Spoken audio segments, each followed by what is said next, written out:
નમસ્કાર મિત્રો, અમારી આ ચેનલમાં તમારું સ્વાગત છે।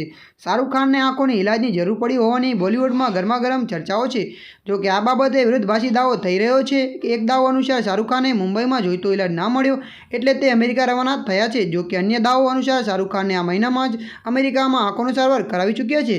આ મુદ્દે શાહરુખ ખાન તરફથી કોઈ સત્વરે વિગત જાહેર કરાવી નથી। જ્યારે ગઈ મોડી રાતે એવો અહેવાલ વહેતો થયો છે કે શાહરુખ ખાન મુંબઈમાં એક હોસ્પિટલમાં આંખોની સારવાર માટે ગયા હતા, પરંતુ ત્યાં તેને જોઈતો એ સારવાર ના થઈ હતી। આથી તેઓ આવતીકાલે અમેરિકા જવા રવાના થયા છે।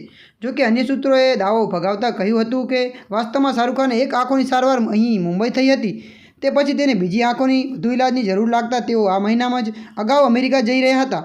હવે તેની બંને આંખોની કોઈ પ્રોબ્લેમ નથી। શાહરુખ ખાને હેલ્થ બાબતે સમાચારો તેના ચાહકોને ચિંતિત બનાવ્યા છે। અગાઉ ગઈ એપ્રિલમાં અમદાવાદ IPLની મેચ દરમિયાન હીટ સ્ટ્રોક લાગતા શાહરુખ ખાનને હોસ્પિટલમાં દાખલ કરવામાં આવ્યા હતા। જી હા મિત્રો, અત્યાર માટે આટલું। મળીશું નવા અપડેટ સાથે। જો તમને અમારો વિડીયો પસંદ આવે તો લાઇક, શેર, કોમેન્ટ, સબસ્ક્રાઈબ કરી નાખજો। ધન્યવાદ।